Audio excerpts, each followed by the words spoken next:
par là, ça donne un chou. Bonjour mon cher frère. Aujourd'hui, vous faisiez la présentation, la première séance de dédicace de votre nouveau livre, L'Afrique libre ou la mort. Tout à fait. Quelles sont vos premières impressions? Ma joie déjà de voir encore une fois la jeunesse se mobiliser pour des questions relatives aux questions de souveraineté.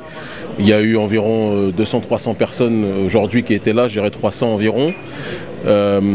Pour des sujets aussi importants, aussi profonds que les questions géopolitiques. Je pense que c'est important, c'est une première étape. On sait que c'est un samedi matin, une période où en plus les gens travaillent. Je suis très heureux de cet accueil, de cette réception, très heureux des échanges que j'ai eu avec les gens.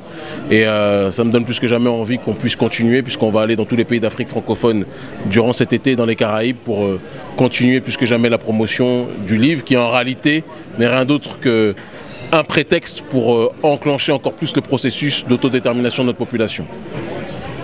Est-ce que vous avez une idée du nombre de livres qui ont été dédicacés et vendus? D'après les retours que j'ai, il y a eu environ 500 livres qui ont été vendus, ce qui est très positif. Pour environ 1h30, c'est très positif. On a fait un tirage de 2000 exemplaires. Là, il y a une première séance qui est effectuée. C'est au-delà de nos espérances. On est très heureux et on va continuer à faire cette démarche-là dans tous les pays où nous allons aller.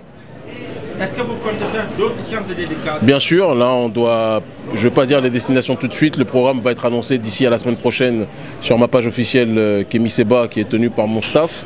Et donc différentes dates seront annoncées pour qu'on puisse effectuer un travail de fond en ce qui concerne justement le rapprochement avec notre population. C'est une démarche de sensibilisation, c'est un processus de réflexion globalisée et transmis à une grande partie de la jeunesse africaine et diasporique. Et donc c'est dans cette démarche-là qu'on s'installe plus que jamais.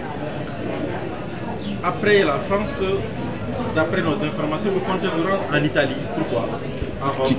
Qui a enquêté pour savoir? C'était censé être une surprise. On est censé faire une opération coup de poing sur la question migratoire parce que malheureusement aujourd'hui notre population est devenue le punching ball de cette même Union européenne qui en réalité crée un processus de dumping social, c'est-à-dire qu'il y a une sorte d'esclavage économique qui est effectué pour que justement, de par le pillage des richesses, eh bien, il y a une migration qui suit ce pillage-là.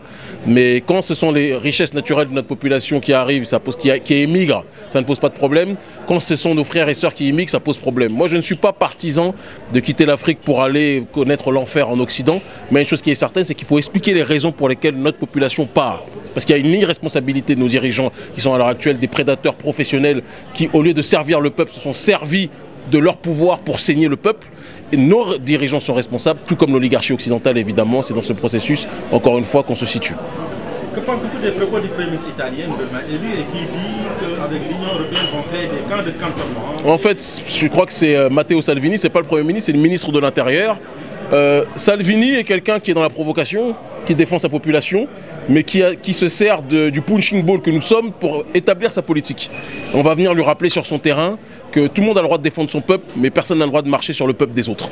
Et à partir du moment où on marche sur le peuple des autres, eh bien là ça commence à poser problème et c'est la raison pour laquelle on se déplacera en personne pour dire nos vérités, avec sévérité et sincérité, aux autorités italiennes, quel qu'en soit le prix à payer. Ne pensez-vous pas que cette jeunesse africaine qui prend les good people, vous ne trouvez pas que cette force et cette organisation qui ont été mises pour faire cette traversée, si cette jeunesse la faisait sur l'Afrique ne serait pas... C'est l'adage de notre ONG, hein. Il y a un adage qui dit que les élites africaines ne font pas pour le peuple le fera lui-même. Et il y a une autre réflexion qui est la nôtre, qui est que mieux vaut mourir en tentant de résister sur nos terres contre les prédateurs de nos pays, plutôt qu'en tentant de risquer nos vies pour vivre un enfer en Occident. C'est résumé dans la question que vous posez et c'est résumé dans la réponse que nous donnons. Dans quelle ville africaine comptez-vous faire votre première dédicace? Je ne vais pas donner la date tout de suite parce que si je vous la donne maintenant, je la donne aussi aux renseignements généraux et aux autorités africaines qui ne sont pas toujours contentes de voir notre démarche et notre rapprochement avec la jeunesse africaine qui nous suit de plus en plus largement. Donc sur ce terrain-là, on se doit d'être prudent, mais les dates seront annoncées le moment voulu. Est-ce que vous avez un autre plan d'action après ce que vous avez déjà... Tout est marqué dans le livre. Donc il faut le lire. Oui, on va le lire, mais est-ce que vous pouvez nous donner un plan? Je ne le dirai pas là maintenant. Je dirais qu'il y a un certain nombre d'éléments qui ont été égrenés dans l'ouvrage. Et pour le reste, ceux qui sont membres de notre organisation, qui sont membres du Front anti-CFA, sont au courant déjà des stratégies qui vont avoir lieu d'ici quelques temps, qui vont être matérialisées d'ici quelques semaines. Mais je peux vous assurer une chose, c'est que si l'été 2017 a été bouillant, l'été 2018 sera brûlant. plus que jamais. On a remarqué que vous venez ici à Paris pour lancer ce livre. Parce que c'est là où j'ai grandi, c'est là où j'ai grandi, c'est là où j'ai vécu, c'est là où j'ai connu mes premiers coups, c'est là où j'ai donné mes premiers coups. Je pense qu'il est important d'effectuer une sorte de géographie historique.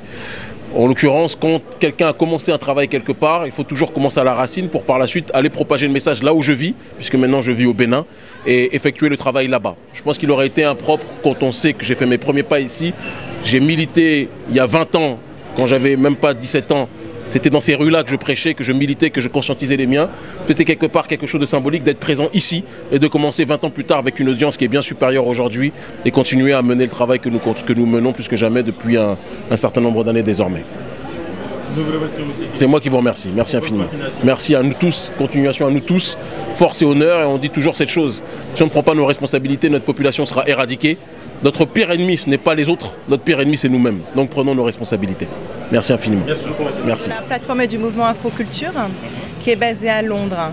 Donc, qui est basée donc à Londres, et je suis médiatrice culturelle pour cette plateforme. Donc ce qu'on fait en fait, c'est de relier et de connecter les diasporas anglophones et francophones sur l'Europe et de manière générale aussi sur le continent.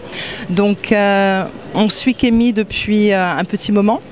Et on a eu l'opportunité de le rencontrer en février 2018 à Londres. Et je suis ici aujourd'hui donc pour faire une revue de ce qui se passe par rapport à la dédicace, par rapport à la sortie de son nouveau livre, et aussi pour pouvoir relayer ça en anglais à notre public londonien, anglophone et autres. Depuis combien de temps vous suivez Kémy Seba? Étant à Londres depuis longtemps, en fait, j'ai vraiment eu connaissance du combat de Kémy Seba depuis la campagne qu'ils ont fait pour le front anti-CFA. Donc je dirais que ça date de plus ou moins janvier 2017.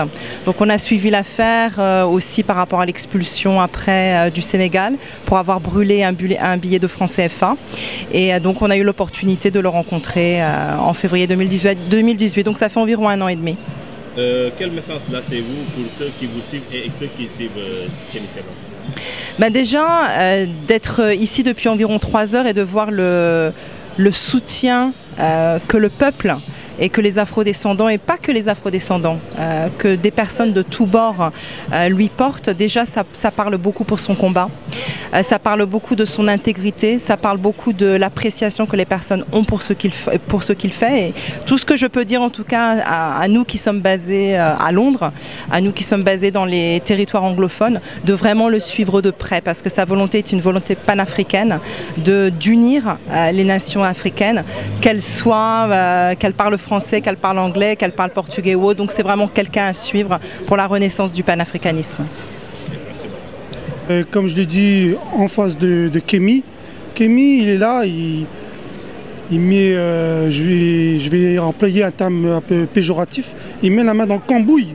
C'est la moindre des choses qu'on vienne le soutenir. Et c'est ça qui fait aussi sa force. Parce que il a oublié, voilà, on est là. Acheter son livre, ça lui donne de la force. Même le suivre aussi, ça lui donne aussi de la force. Donc j'invite aussi aux frères de s'intéresser un minimum. Ouais, de venir nombreux, le soutenir. Il est là pour nous. Franchement, il faut vraiment le soutenir, être derrière lui et faire les choses bien. Voilà, lui donner de la force. C'est moi qui vous remercie. Il y a le deuxième livre de notre grand frère Kémy Seba serait présenté aujourd'hui au restaurant. Et c'est pourquoi je me suis déplacé.